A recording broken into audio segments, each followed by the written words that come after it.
This episode of the Cigar Social Podcast is brought to you by Black Star Line Cigars. From the highly rated Warwich to the outstanding Lalibela and classic El Milagro, these cigars are absolutely incredible and use the absolute best tobacco from Aganorsa leaf, which is farmed and expertly handcrafted in Esteli, Nicaragua. Visit them at blackstarline.shop and use promo code CIGARSOCIAL15 for 15% off your entire order and receive free shipping on all orders over $100. Black Star Line Cigars. Cigars are a daily operation. Hello and welcome back to a slightly renovated Cigar Social Podcast. This is episode 22. My name is Matt. I am your host. Thanks for listening. In the spirit of renovation, our guest and the company that he comes from has been through a fair share of restorations, if you would. I've been excited to connect with him about the distillery, the history, the restoration. There's a lot to unpack here. Ladies and gentlemen, the whiskey wizard, the brand ambassador, and the master blender, if I'm not mistaken, at Castle and Key Distillery, folks, Brett Connors. Thanks for joining. Yeah, thank you for having me on today. I'm excited to talk about cigars and whiskey. It's going to be a good day. It's a good combination. And it's something that, it's not bad sitting here around at noon with bottles in front of me, a lit cigar, and good company. So before we dive into Castle and Key, I want to take a minute. We'll talk about what I'm smoking, and then we'll get into what I'm drinking. Today is the Opus X. Whoops. Actually, the X confused me. It's an inside cigar joke. I'm sure people are giggling at that one.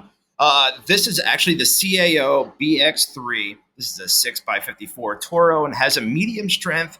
I think it's super smooth right off the jump. Has a Brazilian Matafina wrapper and Brazilian binder and fillers from Nicaragua, Mexico, and Honduras.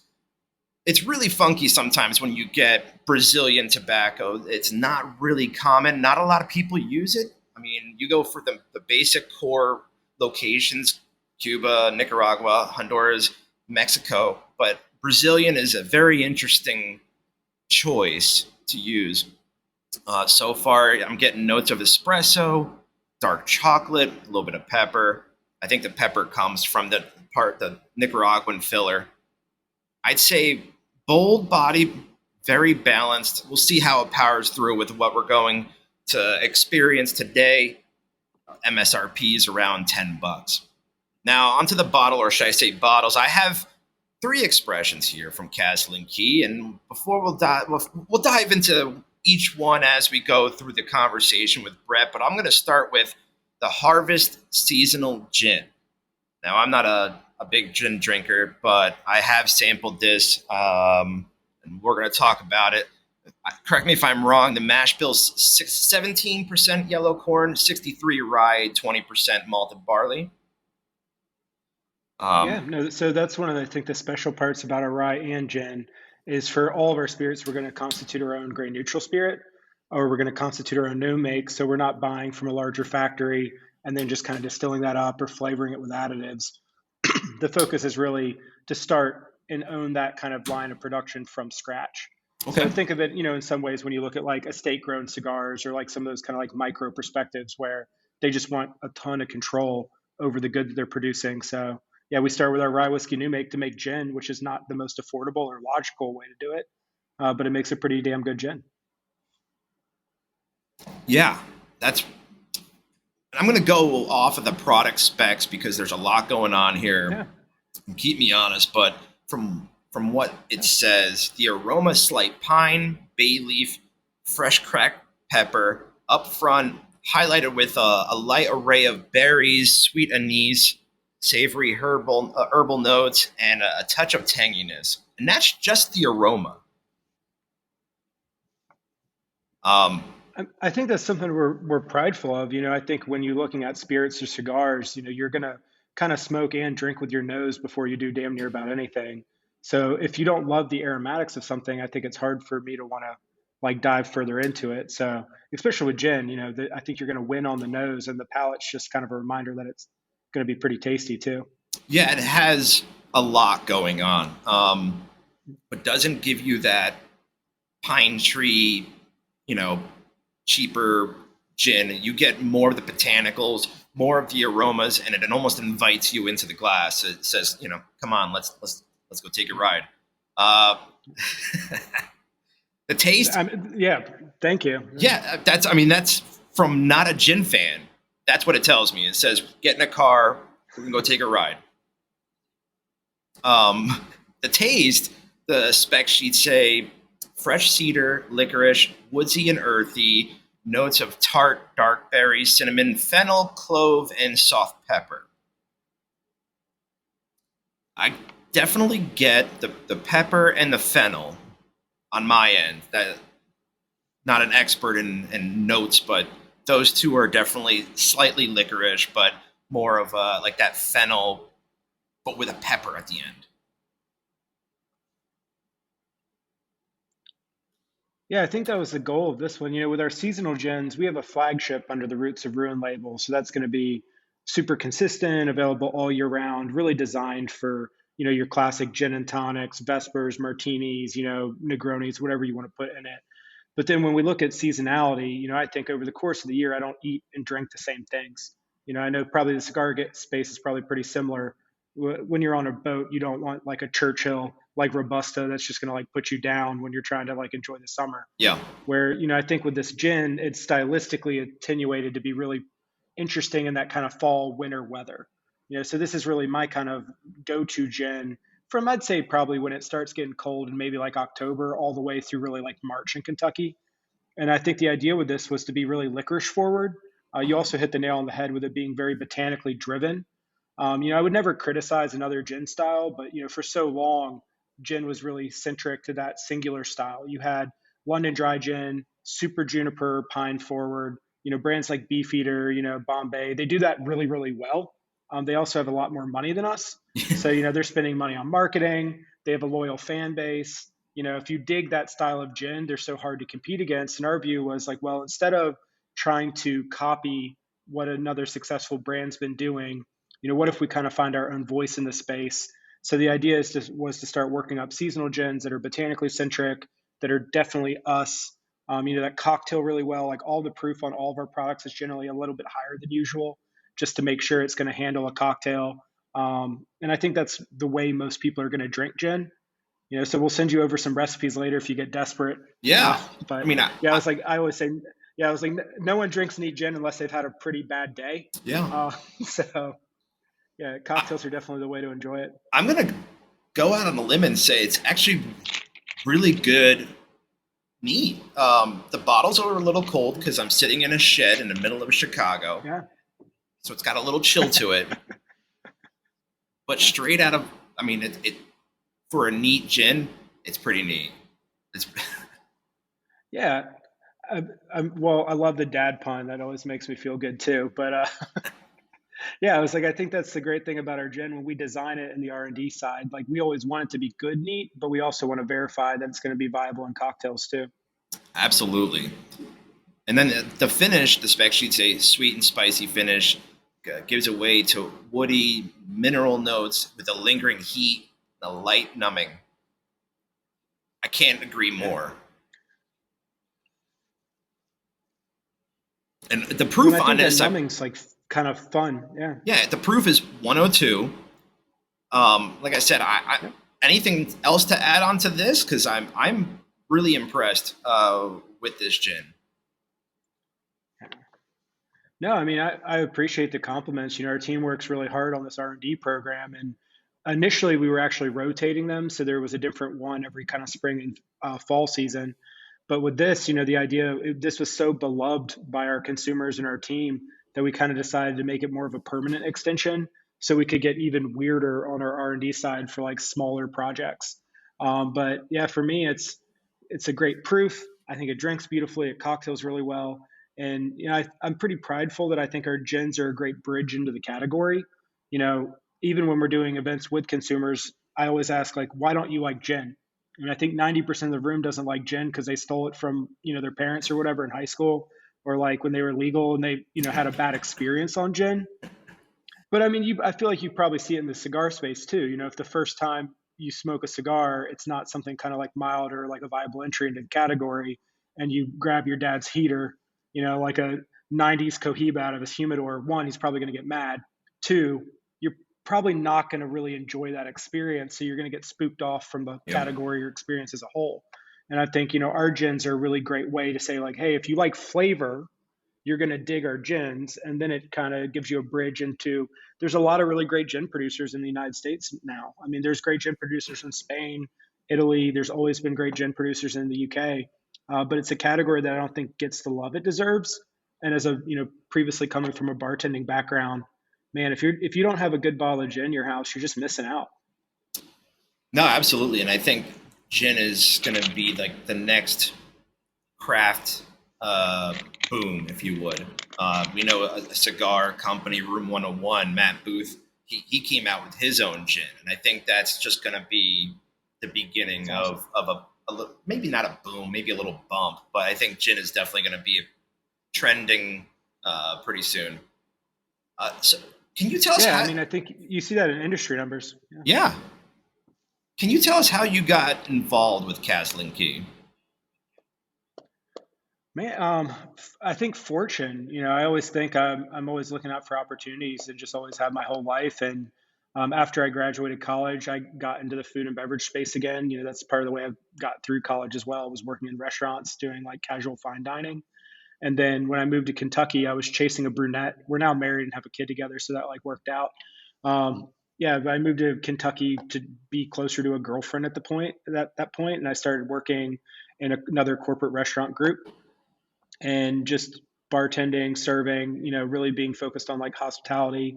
Started to do some consultation in that space as well, helping whiskey bars. This is back in like, the 20, 2014, 2015 time period. So you're seeing like this boom of whiskey bars throughout the nation at that point as well. And I did, some support there just to make sure people had a good cocktail menu. They knew what they were talking about. They knew what to buy. They knew how to talk to certain brands. And then I got lucky. I, through a mutual friend, met the founding partners of Castle and Key, Will Arvin, and then subsequently Wes Murray. And I just liked them. They said, hey, my buddy was like, Vince was like, hey, you got to meet these guys. They're going to buy this distillery and they need some help. And I thought they were like joking, right? So I meet Will and he says, yeah, we bought this. We're going to buy this distillery. We're looking at it. It's the historical Tayler facility in Woodford County or in Millville. And I was like, wow, that's a super, super important historic brand. That's a super important historic facility to our team, to our state, to really the nation. And I was like, so what do you know about whiskey? He's like, well, I like drinking it. And I know about real estate development. And he's like, you just got to see this place. It makes it too obvious to want to build and to want to renovate. And I just kind of started having conversations with Will initially about, what a hospitality program would look like. What do we think consumers are into? What do you think guests would want to experience? And about just the general scale of the project. Initially when I met Will, we had been talking about somewhere between about $3 to $5 million in renovation. And it was going to be a much smaller plant, a small single barrel kind of system, like maybe a 500-gallon pot. Looking at building that in the old boiler room of the site. That was going to be our tasting room, our retail space, our distillery, our fermentation. And then the rest of the site was really going to be a museum piece. We were going to kind of freeze everything else in time, and just talk about it as what it was. And then when we started really digging into the site, we realized that it needed to get a lot bigger. And then I ended up leaving the corporation I was with in Lexington, that awesome restaurant company, Bluegrass Hospitality Group. I think they do really good work. And I just kind of wound down my opportunity there and then started full-time in 2016 with Castle and Key, focusing on our future. We were a small startup. I wanted to take the risk because I thought I'd have more opportunity to learn. So I got to learn underneath our previous master distiller, Marion Eves, who's an absolute rock star in the industry, and just listened when people talked, and have gotten to work with a lot of really cool distillers and a lot of really great customers and clients too, and just started getting into blending and then getting into some R&D stuff and then getting into product strategy. So taking kind of what I learned in the consumer experience space and saying, we are doing that in a bottle too. The idea is you're not just drinking, you're engaging with a brand or hopefully hanging out with your friends. And, how do you have a product tell a story? Was what I really got involved with. And from then on, man, I've just been hanging out, drinking whiskey and having a pretty damn good time.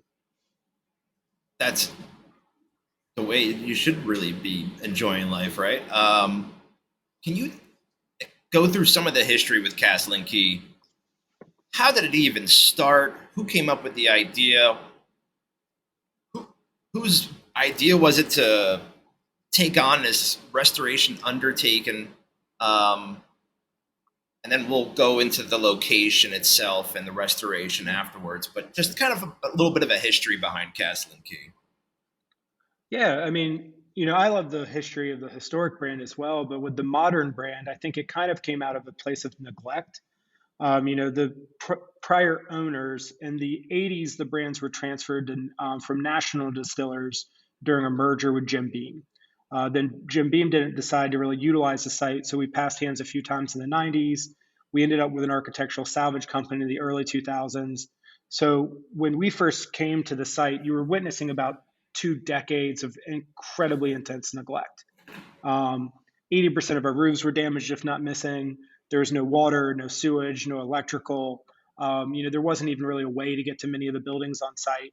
And in some ways, it was Will not having a background in distillation that actually made him not afraid of that. When you're looking at who visited and toured the site to purchase it in the 90s, it was all the big boys. Brown Foreman looked at the site, Kieran looked at the site, Beam Centauri looked at the site again. Like everybody in that corporate space looked at this place, and it was just like really aggressive. Like no one kind of knew what the final dollar amount was going to be. Like no one knew how long it was going to really take to restore. Everybody was kind of fearful of it because it's just much more affordable to expand your previous facilities or to build a new facility. And Will sort of thought that was going to happen, but he just wasn't scared. He loved the history. He loved the physical space, and he found it on Google. I think that's like the wilder part of the story. He'd been at Keeneland, one of the best and prettiest racetracks in the world, just watching the horses race, drinking a bourbon with one of his buddies who has another whiskey brand actually. And he was like, man, this is cool. Like bourbon is just fundamentally a cool thing. He's born and bred, raised in Kentucky. He was an attorney by trade. And he was like, bourbon's not only cool, but like, why don't we know more about it? And I think now with the internet and just the passion that people have for bourbon, there's just way better resources out there for learning. But frankly, in like, I'd say even as early as the late aughts or even the beginning of like that 2014 time period, there just wasn't as much information. There weren't really a ton of podcasts about it. There were a few magazines, but not the proliferation you see now. It just wasn't the same information. So Will was like, well, I want to learn more about it. I want to own a bourbon distillery. And our buddy was like, it's easy. You buy whiskey from a large facility and then you work on blending it, bottling it. Then you spend your money on marketing dollars and sales. And Will's like, yeah, that sounds great, but I want to like own a facility. And he was like, cool. If you buy a facility, we'll buy whiskey from you, but we don't want to own a facility because it's really expensive. Right. And Will was like, fine, then I'm gonna go look at this place. And he kind of kicked the tires on it for a little bit. The price was higher than when we ended up purchasing it, but the final number on the facility was about under $1 million, which is a decent deal if you don't consider that is a down payment on the removal of overgrowth and the removal of, there's a lot of lead pipes here and stuff. So you had to really spend almost 2 years to just see what you had. Yeah. We spent 2 years just kind of stripping the facility of damage. Then what we found is that a lot of the buildings that we thought were a loss were able to be restored, brought back to life. It's not the cheapest process, but, I think it's a huge credit to Will that he had kind of the wherewithal to do the right thing. I think that's one of the challenges we face throughout the United States with historic preservation.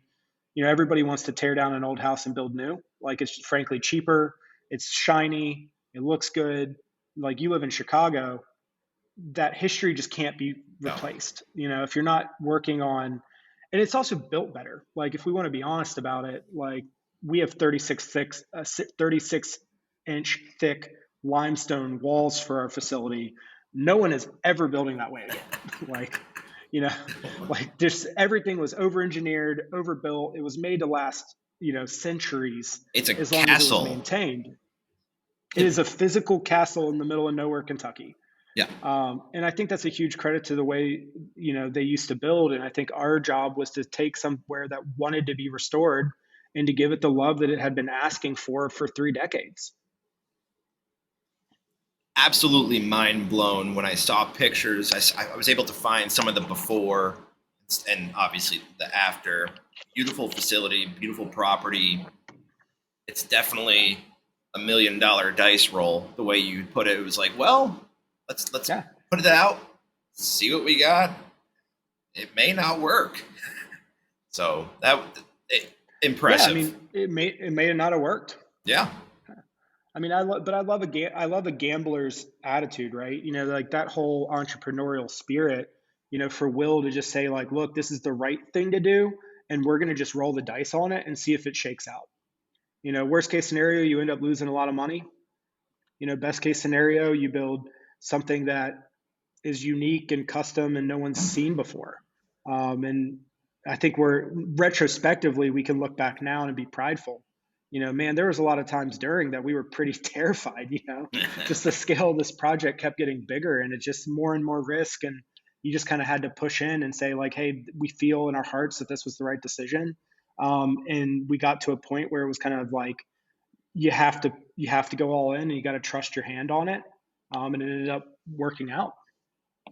What were some of the major challenges with the restoration? I heard that you had the old tanks, but you didn't want to remove them or secure them, so they filled them with concrete or something like that to just keep the original aesthetics and not lose that history.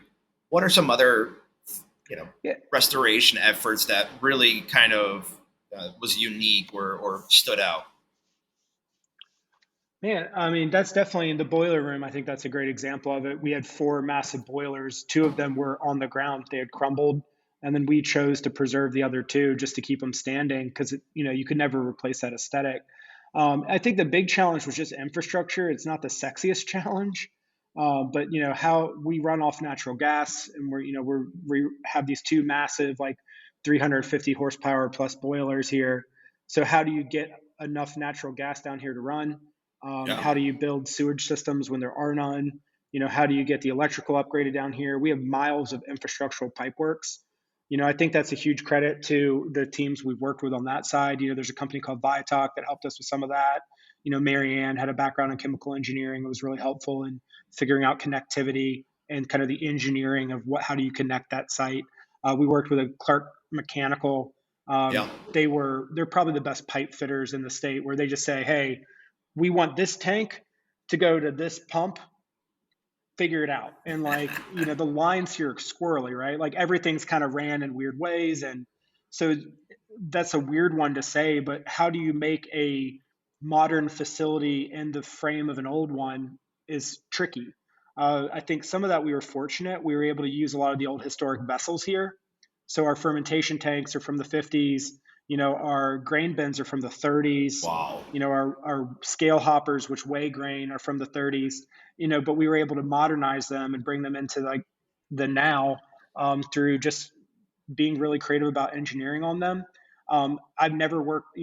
My father actually historically kind of did a lot of work on historic reservation on a variety of homes that we lived in over my life, and living in something's a heck of a lot easier than figuring out how to turn it into 100 barrel a day plus production facility.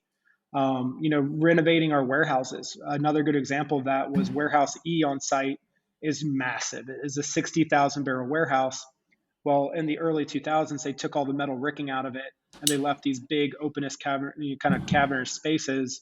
So re-ricking that was a weird challenge. We opened it back up and it's like a jigsaw puzzle fitting all that construction inside. Trying to think of other stuff. A lot of it's balance, figuring out how we could make the whiskey we wanted to make. First and foremost, we are a bourbon distillery.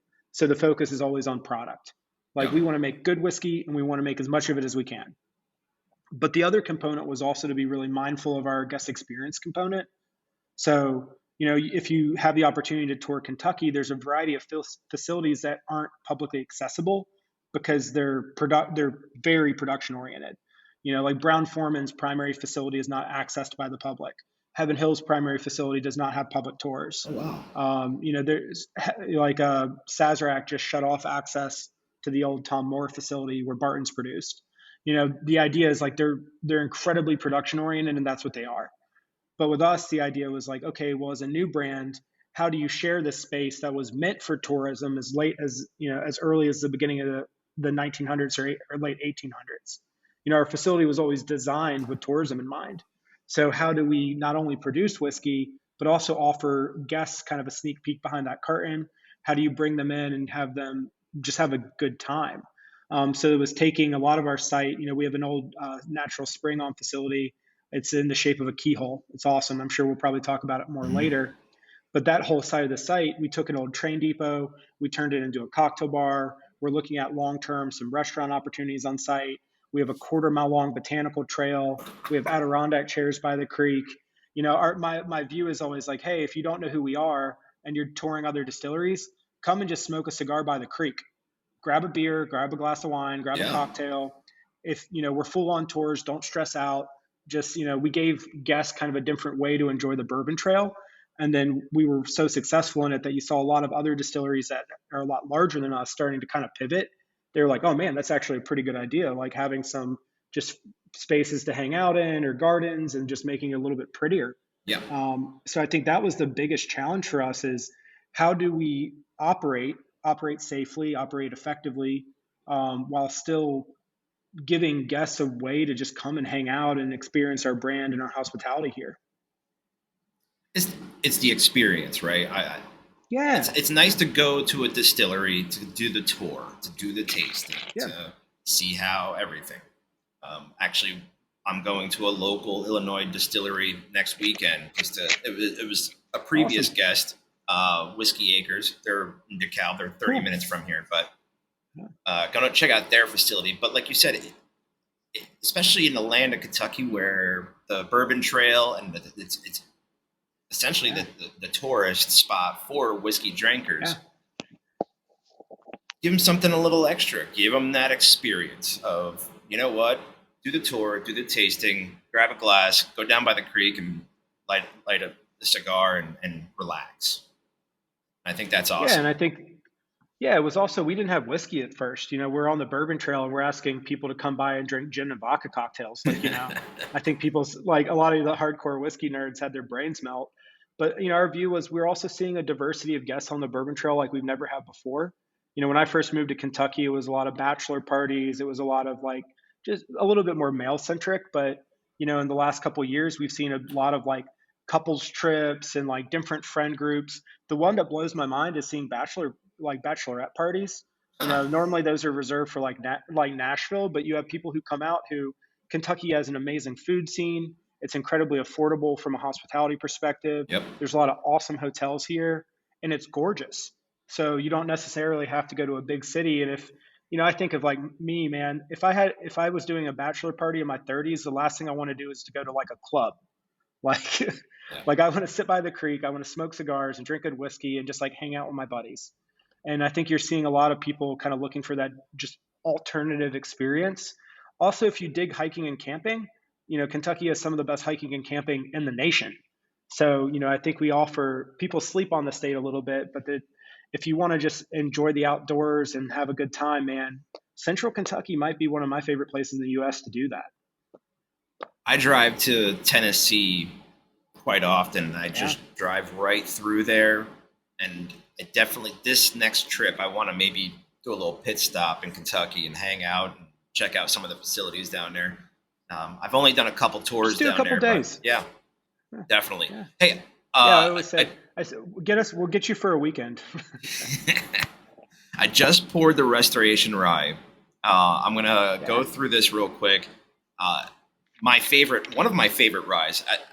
I keep saying this, but I used to say I'm not a rye guy. I think I'm a rye guy now. A couple of previous guests had brought rye here in the shed, and I'm like, wow, I didn't know I liked that. Or I Used to never like that.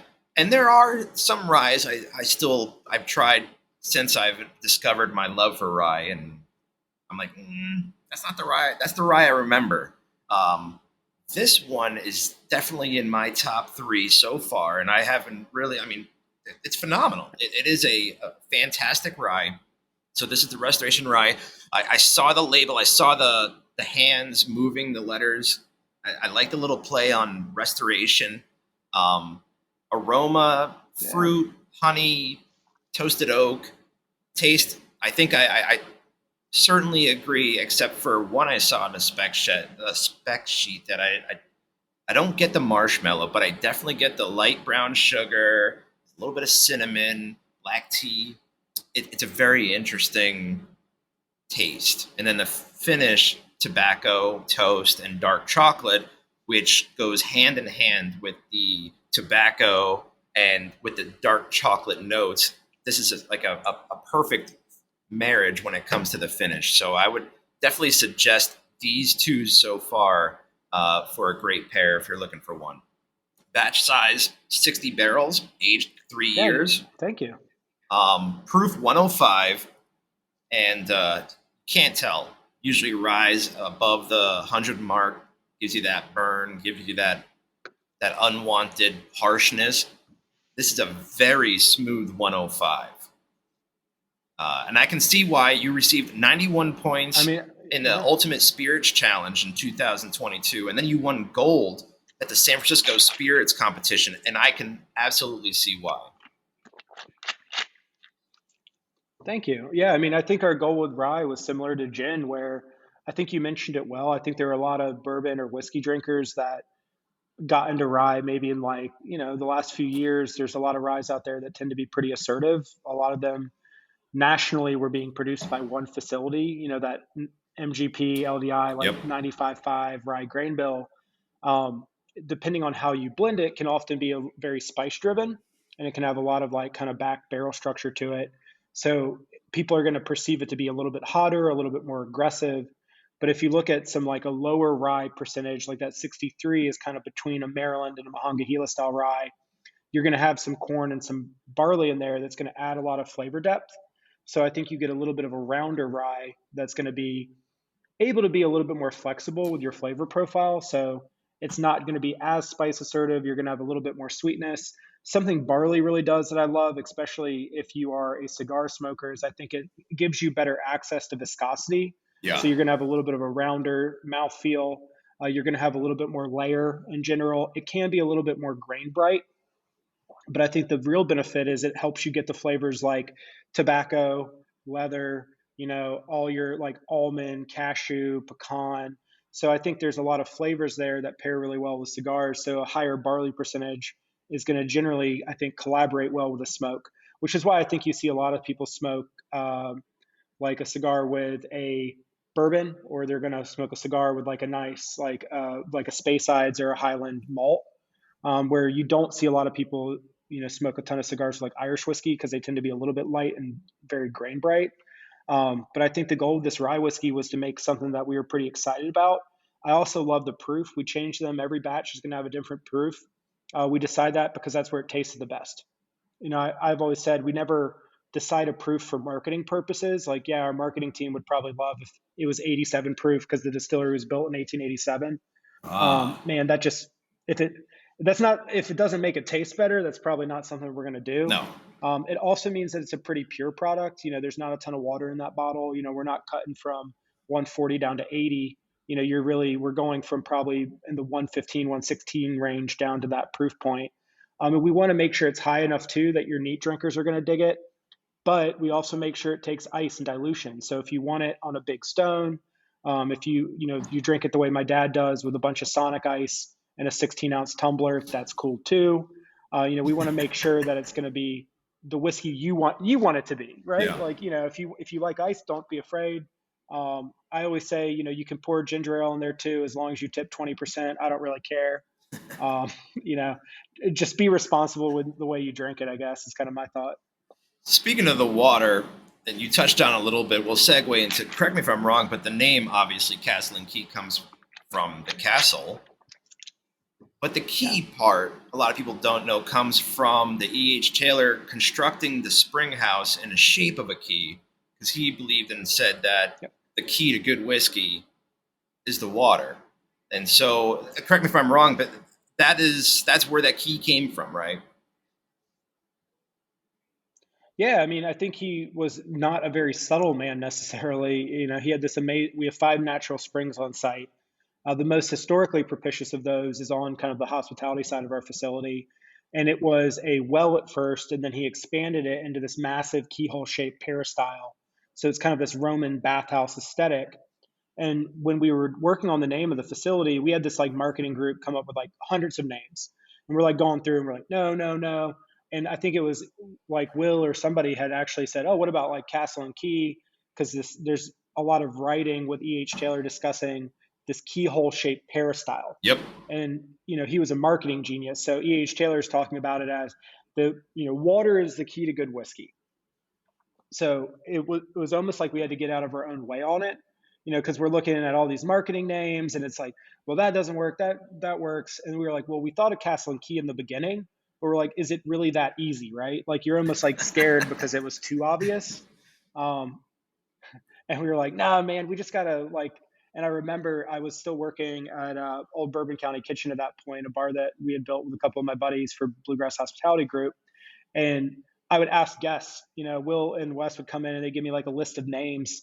And I would just like ask people like, hey, like, do you think this is a cool name for a whiskey brand? And they'd be like, no, or yes, or no, or yes. And like Castle and Key was like unanimously like people like, that sounds pretty cool. So we just kind of owned it. We jumped in and, didn't really look back a ton, but I think it couldn't be a better name for the facility. No, it nails it. Absolutely, and it it's one of those names somebody mentions at a whiskey event or even at a local liquor store. You're like, oh, Castle and Key. I've had that. It's really good. It's memorable. With Yeah. the I restoration, mean, that was a lot of the conversation around it. yeah, exactly, and that's what you want, right? You want somebody to. I mean, I can probably remember a handful of whiskeys, but like there's some you just forget easily, immediately. Yeah. But then Yeah. I mean, also the that joke's always been, you have the name, and then you have the product to back it to remember it. So now you're saying I remember the name, and I remember it. It was awesome. It was a great ride. yeah. I mean, I think for us, I always think of it from the bartending perspective. We used to always joke like, you want a good call, right? Like, and if I walk into a bar, I want to say, hey, I want a Castle and Key on the rocks, right? Or, I want a restoration rye, old fashioned. Yep. We always, when we built bars in Kentucky, we never really carried a ton of French wine because I always said no one on a date night is going to order, like I'll have the Southern Burgundy issue. You don't want to look like it, you don't know what you're talking about in front of a date. So you always wanted to keep names of things on a menu that were easy to say. Like, your cocktail menu name should be easy.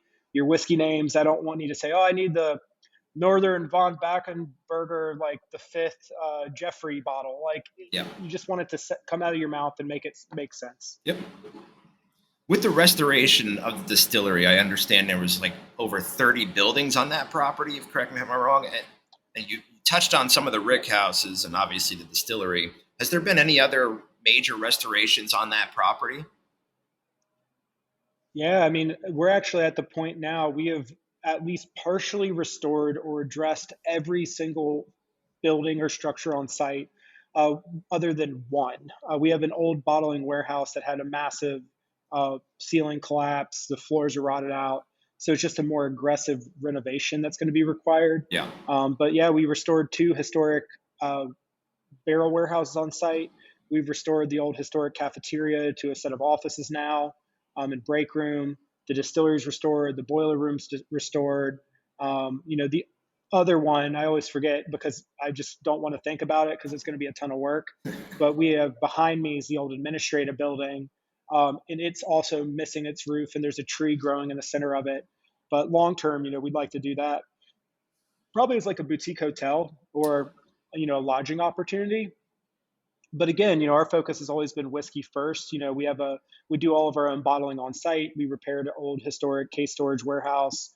We have an old shooking building, which was used for decooperaging barrels that we turned into an event space. Our old train depot became a bar and bathrooms for the public. Along with, we also have a superintendent's cabin on site where this kind of supervisor of the facility, or like your plant manager, would have lived really until probably about the 70s. So we actually just did a ton of restoration on the exterior of that building, preparing it for a new life as maybe a restaurant or maybe a tasting space. So it's kind of never ending. It's like the show, the movie The Money Pit, but we don't have as many like funny moments. Like I haven't fallen through any floors. Like, we're not having like any relationship issues, but no, I mean, it's been a joy to restore. I think the place wanted to be rebuilt. So you mentioned the bottling facility, the logo in the bottle, again, very eye popping from the shelf. I noticed some aspects from the property and your style that are reflected in elements of the bottles. And also I appreciate that their bottles are all uniform, which is pretty cool. But I believe the bottle cap reflects the ceiling or the chandelier in the spring house. Is there any other hidden significance or Easter eggs on these bottle designs that we should know about? Yeah, I mean, the bottle itself, like kind of that aesthetic, is actually modeled after that keyhole shaped peristyle. There's also that chandelier to it. Under E.H. Taylor, he uses a hanging planter for roses because he could. Then National actually electrified it. We just restored it a little bit and left it. It's just an awesome object. But that scalloping too is actually based off of the roof. If you look at kind of the architectural aerial view, or you look up into the end of that keyhole, you see this really cool like scalloping. So we tried to take some of that like architectural components and translate them into the bottles. One of the other things is the colorways on them. You see a lot of brass. That brass is actually historic to E.H. Taylor. He used brass bands on his barrels. So prior to bottles being prevalent in our industry, a lot of product was being sold in barrel to different bars all over the country, like to places like Chicago. So if you went into a bar and behind the bar there were 3-4 barrels of whiskey, E.H. Taylor's looked pretty. They had brass bands on them, so you knew that was like the good stuff. You also had the brass down here and the brass up here. Yep. Yeah, so we have brass components kind of throughout site. That's definitely one of the primary colorways that we've kind of used throughout. And I also love the architecture of the bottles. Restoration rye, if you really look super tight in at the letters, it's engineering plans. Those hands are correcting engineering. Yeah, there's a bunch of like little engineering slogans all over it too, and it also depicts a bunch of hands, because the reality is, we've had a ton of people contribute to this facility since its inception. And I think, with the whiskey brand, we're very gracious. I have a lot of opportunity to speak about the brand, but man, I think I probably work, I don't work nearly as hard as our production team or warehouse team or operations team. And, there's a lot of people that work really hard to keep us as what we are. And, we want to make sure we give them all credit. And then on the bourbon, that's that front of the castle. I love that is taken from an image of the facility and then kind of given it some artistic flourish. But we actually have the historic sign for the distilleries over the castle. It just bears a different name. And then that front door, I think, is such like a monolith.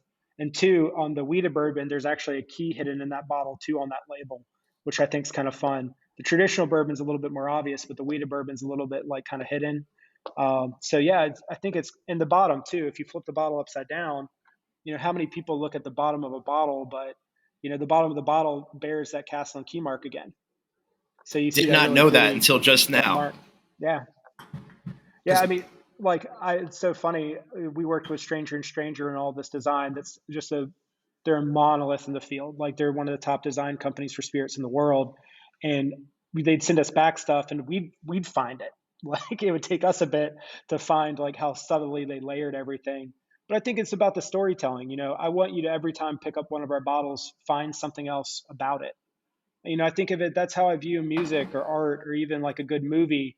I want to watch a movie and see something I didn't see the time before because it's so nuanced. Yeah. Same with a book, like just or art or music. God, revisiting an album you like and hearing something that you didn't hear the first time, I think is a really cool experience. And how do you bring that into spirits? We work on it on the blending side. Every time you revisit a glass of our whiskey, I want you to find something that you might have missed the time before. But I want the bottle to do that too. Yeah, great presentation. Great. I mean, again, eye popping. That's really what it is. I mean, how many times do you scratch your head at a liquor store? Do you source your ingredients locally in Kentucky? Do you have any growing on property? Yeah, initially we wanted to grow all of our gin botanicals on site. It just, a lot of the botanicals you need for gin just don't effectively grow in Kentucky. A lot of things like Angelica, the ginger and roots of ruin, we just don't have a growing season for it. So with the gin, we source from kind of best producer. I always say we can buy it local, we do if it's a better quality, but I wouldn't buy local just to buy local. We want to be kind of deliberate with the quality of all of our ingredients. Where I will say a lot of our grains we do buy locally. We work with an amazing farm out in Adairsville called Walnut Grove. They grow a lot of our heirloom white corns for us, our white corn, our yellow corn. We buy as much grain from them as we can. We're actually having them plant some of Will's family's farms too with some white corn as well. So if we can keep it as close to the facility as we can, we do. I will say rye has been tough. Like rye doesn't grow super well in Kentucky. So we've been sourcing German rye just because that's the highest quality we're seeing in the industry right now. Okay. And that might change. I always say with climate change and all that stuff, like it could be Sweden next year, it could be Canada, it could be the Midwest. We hunt best quality. Most of our malt comes out of Europe right now. That could change. Just kind of depends. Barrels are coming out of Jackson, Ohio. So about 3-hour drive from us. We work with Speyside Cooperage. They source a lot of wood from around that facility as well. So, trying to keep that stuff as local as we can, but also to a high quality standard. And more of it. I mean, if I can get something close by that's really cool, we will. We got one of our gins used Spice Bush. That Spice Bush was coming locally. One of our gins used Kalamanda oranges. They don't grow in Kentucky, my dude. So we had to get those from Florida. So I was like, I'd love to see more experimentals with more Kentucky centric product. Before I turn 50, I really want to make like a pawpaw brandy. Pawpaws are native to Appalachia and also like Kentucky as a whole. They're kind of like this ugly avocado looking fruit that's sort of like, it tastes sort of like a weird banana bread and mango like yogurt. I don't know how else to describe it, but it's awesome to work with. So I'd really like to make a pawpaw brandy. So yeah, maybe that's a teaser on something I need to get off my ass and work on. But I mean, there's some cool stuff locally that I think we could really tap into some more as well. So out of all of the Castle and Key expressions, you have the whiskey, you have the rye, you have the gin. You guys even have a vodka, I believe. Yeah. What would be considered your go-to bottle? Oh man, I almost want to make a tease here and just be like, yeah, vodka. No, I'm just playing. I love our vodka. It is probably one of the best vodkas that exists. It's just super character driven. It's nuanced. It's an awesome bottle. We keep one in the house for when we have friends over. I think for me, it's our rye whiskey. Like I love our bourbon. I think our bourbon's phenomenal. But for me, our price point on our rye whiskey, I think is amazing. I think you get a great value.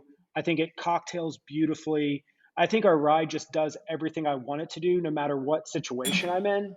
Like, I can drink it in a cocktail. I can drink it neat. I can drink it on a big cube when I'm watching baseball or hockey. Like, it just kind of always hits for me. Yeah. Where our bourbon is like almost too smooth in a way or too balanced. Like, we work really hard for our bourbon to have a big round, super easy drinking profile.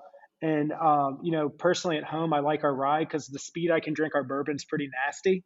I can, really enjoy it quickly. So, I think rye slows me down enough to think about it a little bit more and, keeps me more functional, I guess, too.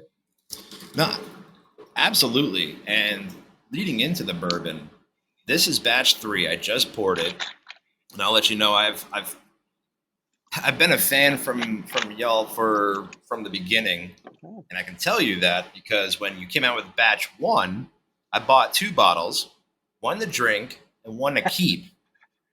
And so here is a sealed bottle of batch one that will be in my basement, my cellar. I don't know if I'll ever open it. I'm not sure if I should, but I know you can't get it anymore. I mean, yeah, I'd tell you to open, I want everybody to open and drink everything. I'm also like the biggest hypocrite in that statement because I try to keep a couple bottles of everything, we blend. But I mean, even our team, there's not a lot of batch one around anymore. I think we all definitely used it to celebrate releasing bourbon for the first time in almost 50 years. So, Yeah. yeah, I mean, we definitely enjoyed that bottle pretty thoroughly. I mean, batch one was the first bourbon to leave the old E.H. Taylor facility in 50 years or so. So it's almost like a historic expression of a historic bottle. Yeah. Well, it's also just, it was a culmination of a lot of everybody's efforts. We've had some other contract clients release some other whiskeys as well that we distilled here, but for us, this was led, determined by our team. We thought it was ready. We were really excited about it. And it's really not almost at that point, shoot, like 8 years of work. Imagine going to work every day for 8 years and then finally completing that project. I don't know what other industry is like that where you have, damn near a decade before you can kind of see the fruits of your efforts. You got to have a lot of patience. And I think releasing that bottle was just a real joy. I mean, I was also tired. It was like, it's done. And then I had a second to be like exhausted from, all the years leading up to that release. But I think then you just transition into a different life cycle where now it's like, well, that was really good. Now we need to get even better. So it's just a different mindset where you couldn't just sit back and let that thing go out and be like, and we've released bourbon. It's all cool now. We're done, guys. It's been great. It's like, okay, now we're talking about, well, what does 2024 look like? What does 25 look like? How are we going to get a 10-year-old released in 2030? So it's a lot. It's just a different conversation after you actually release something. Absolutely. And so this, what I'm having now is the batch 3, 96 proof, 40 barrels in your batch. Aroma of graham cracker, caramel, citrus peel. Taste, honey, cedar, black pepper, slightly floral. And then the finish is the lemon zest and black pepper at the end. Absolutely the black pepper at the end, but it's a good black pepper. Great product, great presentation. Again, everything in here is uniform. The presentation is phenomenal. Can you dive into more of the blending and the mash bill on this? Yeah, so with our flagship bourbon, we looked at kind of historically what E.H. Taylor was preferential to. The idea was never to copy him. Yeah. We are our own distillery. We're a modern distillery, but, he definitely did some things pretty well. So we looked at his preference of white corn, as well as, E.H. Taylor was preferential in using a higher barley percentage. So at that point, with our R&D team and Marianne, we kind of looked at, well, how do we shape a whiskey that's going to be modern and have a lot of the flavors we're looking for, but also that white corn was kind of cool because it's not as corn bright. With yellow corn, most distilleries are using a pretty standard commoditized yellow corn, where, with that white corn, we were able to find a local farmer for it. It's doughier. It's a little bit softer. It doesn't have as much of that corn pop high tone to it at a younger age. So we started with a 73% white corn foundation. We added 10% rye to give some just secondary flavor, some structure, and then a much higher barley percentage at 17%, just to add that. Wait, is that right? Sorry, I can't math. I'm like thinking, my brain's floating. I'm like, yeah, that's it. Sorry, yeah, I was like, I haven't done one of these in a while. I've been into blending cycles. So we actually took that grain bill, we aged it in Speyside cooperage, and then when we blended it, we started evaluating our barrels at 4 years of age. So what we'll do is we'll go into the warehouse and we'll say, hey, this is everything that's over 4. And then we taste it. You literally just start tasting, seeing where everything's at. Do certain barrels need more time? Do you want to wait in general? So this was a 4-year-old minimum age statement, but a lot of the barrels in there are probably closer to about 4.5, almost 5 years old. So we looked at all those barrels together, and then we start building more functional components. So if you tried to blend 40 individual barrels from a set of 300 barrels, there's like infinite outcomes. Yeah. So what we do is we start building some smaller, what we call pods or components. I think of them as like building blocks So you take, 5 or 10 barrels and you put them into a little grouping. That might be directionally flavor centric in one way or another. It could just be balanced to try to utilize some different ages or some different locations. We have a couple different tactics for how we put those together. And then you evaluate those as an independent component. So we're going from 300 possible barrels to, like 30 groups of 10. And then you start putting those together, and like you can make changes if you want to make changes, but in general, you just start kind of evaluating those, tasting all of those, and then understanding how you think they're going to work together. So then what we do as a blending team is we'll taste through them all together, and then everybody kind of throws a couple guesses at a wall. I mean, I call them a guess. I mean, often you're quite right. Like you spend so much time evaluating that product that you really have a really good understanding of how it's going to work together. But you'll say like, hey, with this blend, we had, I think it was like 6 options that we liked at first. So we put out, these are 6 different combinations that don't have any overlap. They're all unique. And then which one's the right direction? So we found a couple out of that we liked, and then we made some adjustments or alterations. And then you come up with your final blend options. And then you kind of let them duke it out. We do the final selection blind. We don't really worry about who produces that blend. I'm our lead blender, head blender, but I don't get my feelings hurt. If somebody puts a better whiskey in front of me than the ones I came up with, we're 100% going with it. Like, there's no ego involved. What our team is hellbound on is to find the best whiskey. That could be blended by our office manager. It could be blended by somebody on the blending team. I do not care where it comes from. I want the best whiskey possible. So, and then it also helps to have other people in that room, because it means that you're not like unilaterally or like singular focused. Like you can put blinders on. And we want to make sure we're picking something that everybody's going to be happy with on our team. So, we now have a blending team of 5 members. So we just worked on training some more up. So we have 5 people, including myself, and we kind of come up with the majority of our blends. But we also use a sensory team that has about 15 to 20 people on it, just to check on stuff and to evaluate pods and to make sure that we really understand our whiskey. It also has to do with data. I know that's not the sexiest conversation ever, but data is cool, man. The more feedback and inputs we get, it just helps us understand our products better. Oh yeah, absolutely.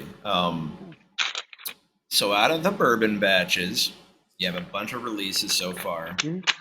I got 1, I got 3. There's some in between. I think there's some after. What's your favorite bourbon release so far? Oh, so that's like the favorite child question, right? Like we only have one right now. So yeah, my favorite child is our son, because we have one child. But I think it's so mood based for me, right? Like I think there's a reason we love every batch. Every batch is going to be variable too. So we'll meet consumers that will say, oh, I didn't like batch 4, but I love batch 5. And I'm like, good, right? Like if you love every batch that we do, it means that, we could have been doing better maybe. It's okay to have a difference of opinion. My favorite batch from last year on bourbon, in the wintertime, I've really been digging batch 5. Yeah. One of our sales guys calls it the Babe Ruth batch, and that pisses me off so much. But because sales guys they got to give everything like a nickname. Why do they call it the Babe Ruth?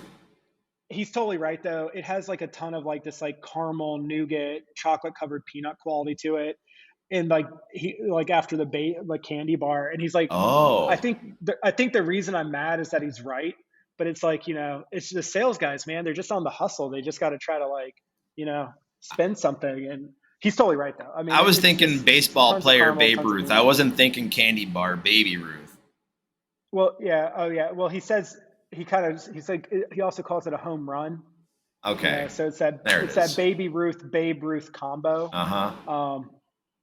Yeah, man, he can't stop himself, but it's probably my favorite for this winter. It's going to have a really full body to it. I really do like those like caramel chocolate tones. I was really happy with it. Initially, I actually thought I liked batch 4 better, but after drinking them last week again, I think I'm leaning batch 5 right now. But ask me next week, I could change my mind. I was really excited about the wheated bourbons though too. From last year, I think both batches of wheated bourbon we were pretty proud of. They're both over 5 years old. One of them is actually bottle and bond. It's just not listed on the label, but it's 100 proof, 5-year-old that was only from a single season. So I was really happy with Weeded. We just finished up our first 2 batches of bourbon this year as well. We finished our rye and Weeded as well, but it just began bottling batch 2 of bourbon. And if I'm looking at all bourbon across the board, man, it might be batch 2 from 2023 so far. That might be my overall favorite.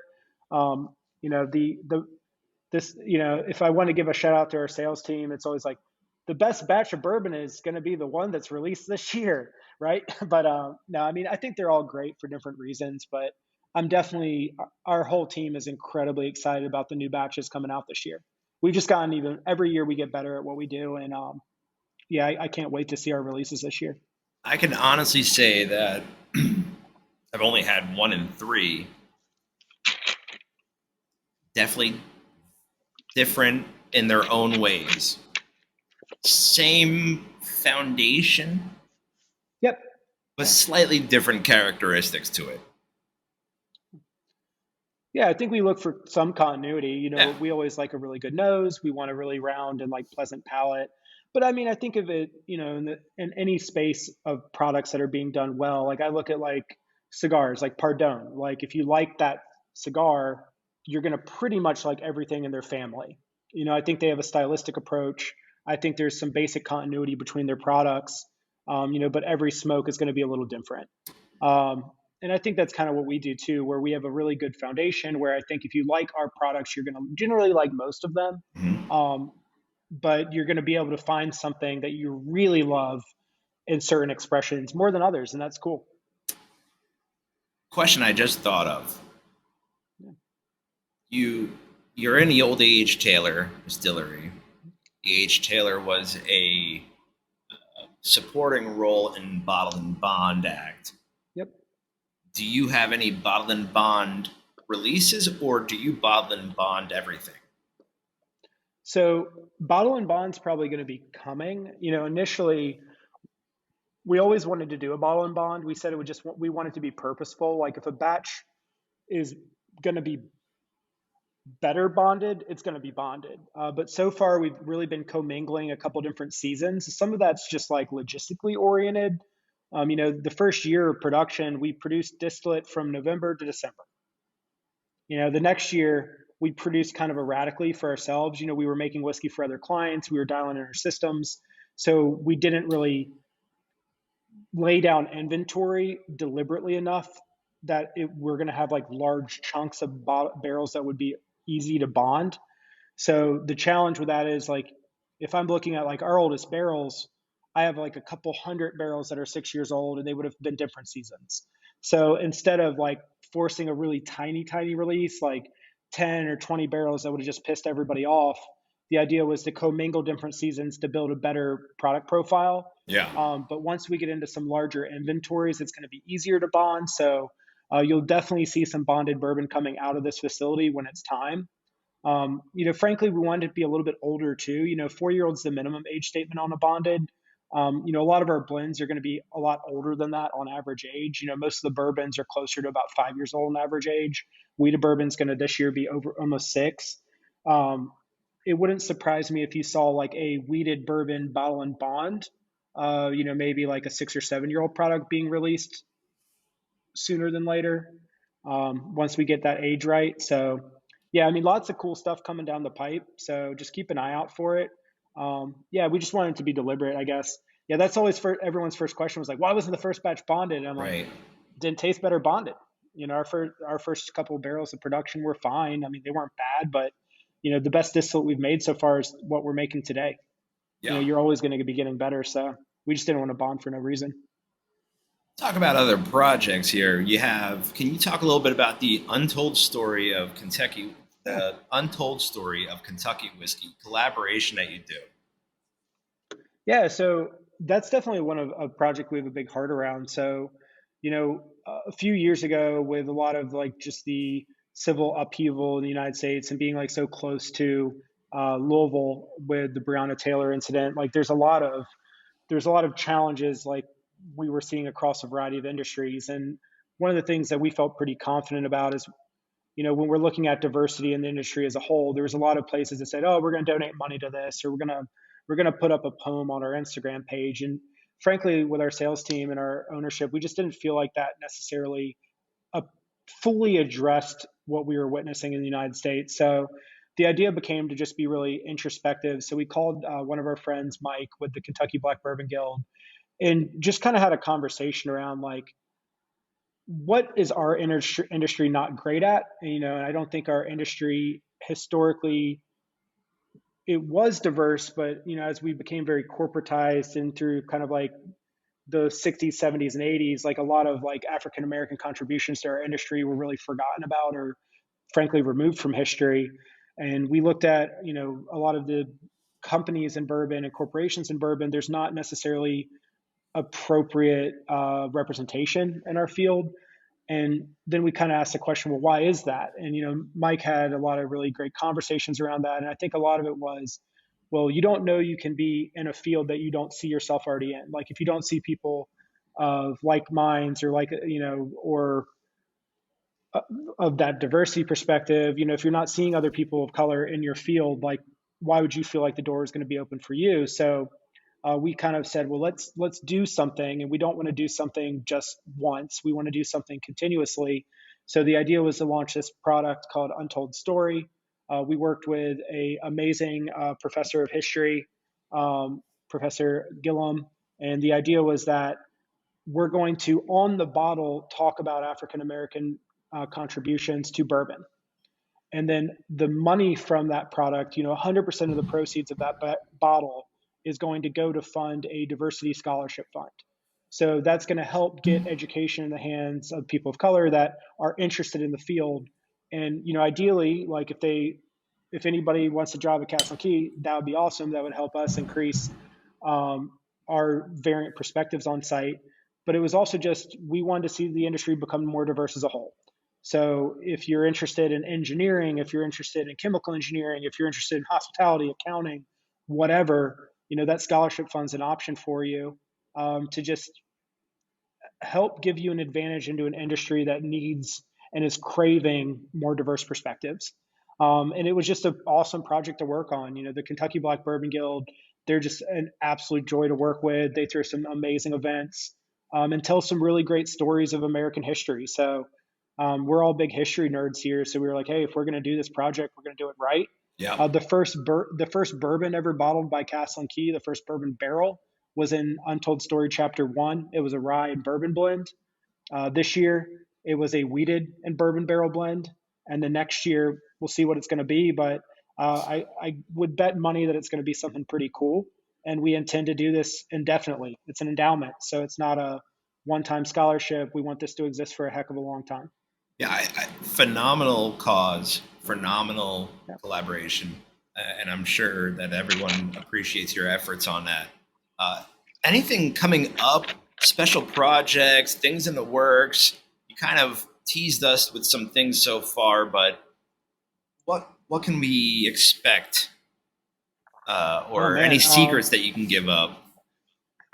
Yeah, I always love everyone on the media side. It's always like, will you tell me something that no one else knows so I can write a story about it? Like, maybe. Yeah, I think right now, the focus this year is to focus on just our blends overall, trying to get more whiskey out onto the market.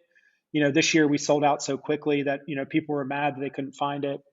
We hear you. We hear you loud and clear. I wish I had more barrels in the warehouse. Always want more inventory. But we have some upcoming spring releases. We're going to have 2 new batches of bourbon.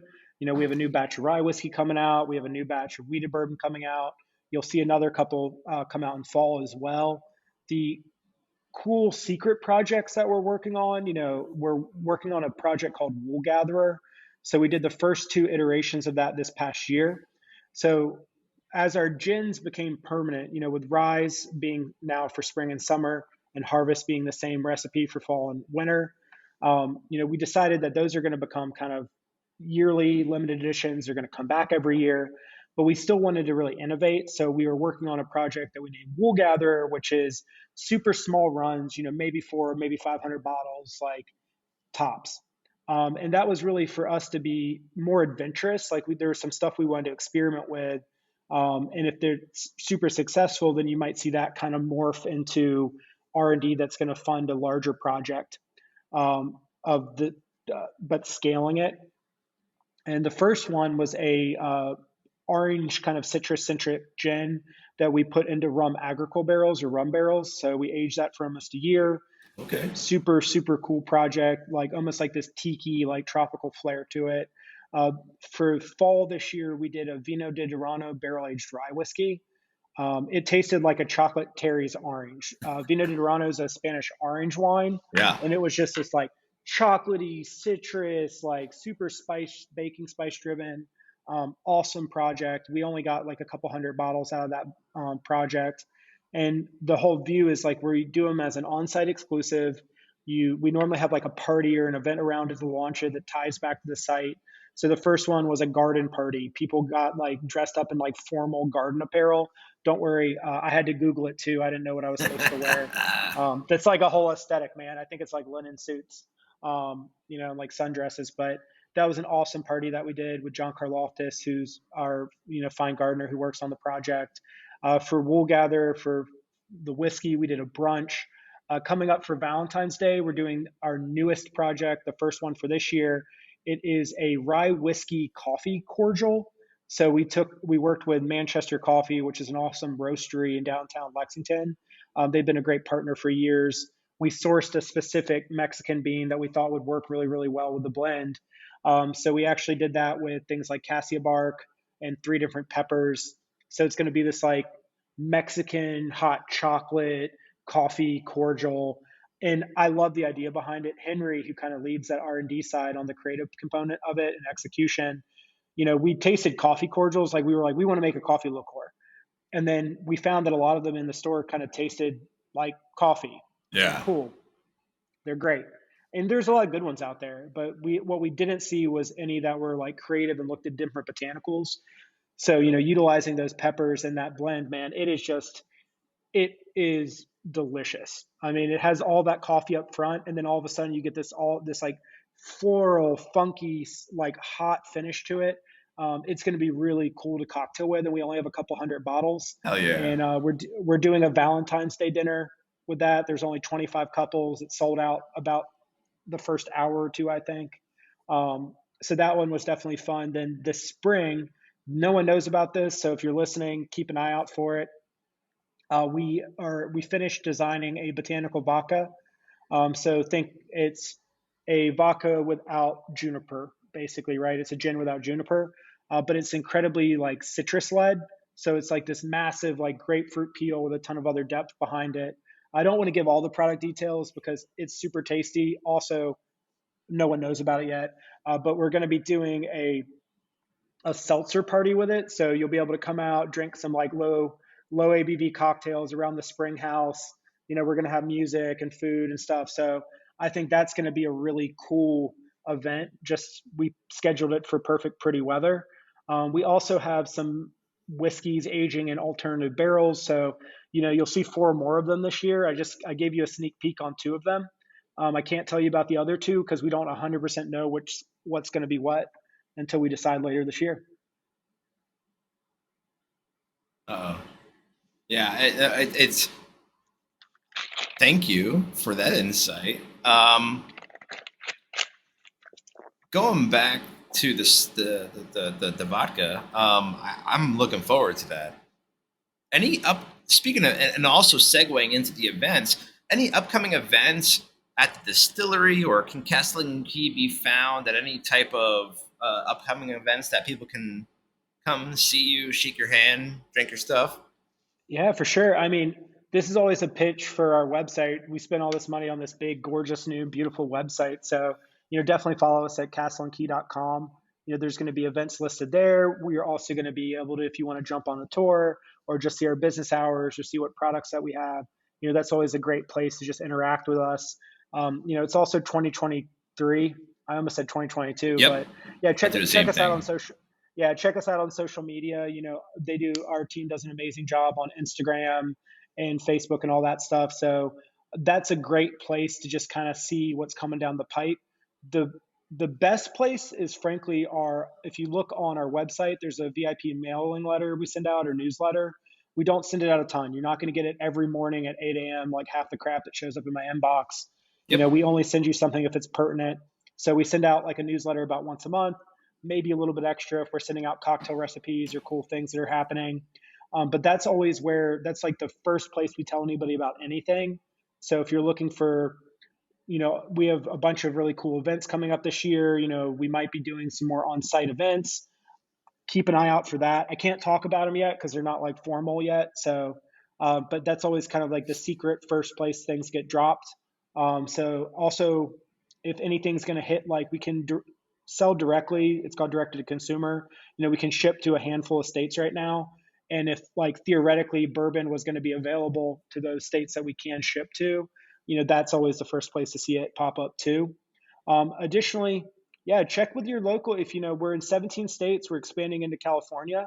So if you're a local retailer, or you're a cool bar and restaurant that wants to do an event, always reach out to somebody on our sales team. We'd love to work with you guys too. We do a lot of cool collaborations. Heck, coming up before Valentine's Day, I'm doing an event in Louisville. It's a charity dinner that we love to work with.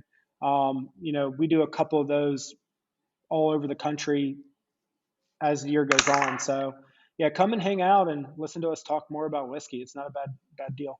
You said Louisville the right way. Yeah, Louisville. You just slur through it. Louisville. Yeah.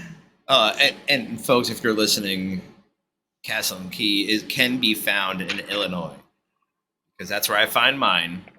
Yep. And just Chi-Town crew, if you're out there, go find it. Yeah, we're in Ohio now too. So oh, yeah, sweet. Okay, cool. Indiana, Illinois, Ohio, Tennessee, Georgia, Florida. We're working on some stuff on the East Coast. I think Arizona, we're growing, Wisconsin, Colorado. So look online because our sales team's going to beat me up for not remembering all 17 or 18. But man, I don't know what I ate for dinner last night. So I'm just doing my best here. Here for you cigar smokers, I will say, like, I'll tease one thing that's coming up. Keep an eye out for Father's Day. I wouldn't be surprised if we were doing a collaboration for a couple different projects there. So we might be doing a pop-up with one of my favorite knife companies in the world. We might be doing some like cigar stuff. Just keep an eye out for it, is all I can say.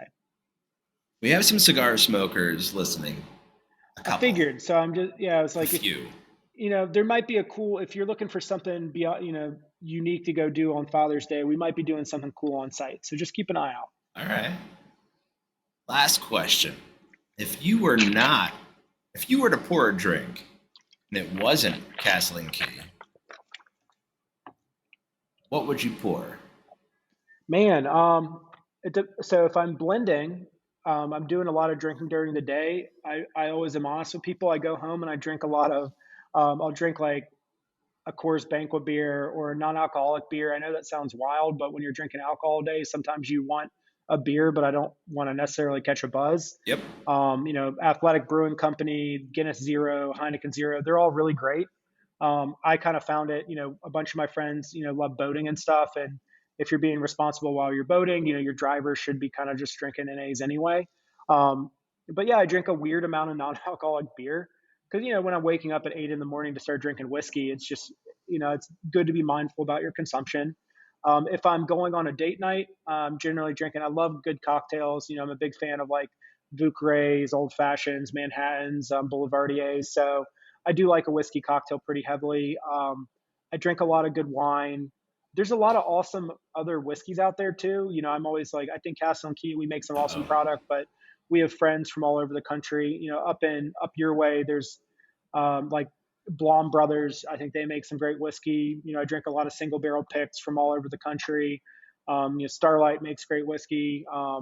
Four Roses everybody makes good whiskey. So don't be shy to check out other people's stuff. I know that's our PR people are always like, yeah, talk about Castle and Key. Oh, but, yeah. I think if you're not trying other people's products, like you're doing a disservice to the industry. I think we're kind of in this golden era. There's just an amazing quality across the United States right now. I also drink a lot of Scotch. I think Scotch challenges my palate more than bourbon does. There's a bigger diversity in your product profiles. So I drink a lot of peated scotch, a lot of Japanese whiskey, Irish whiskey.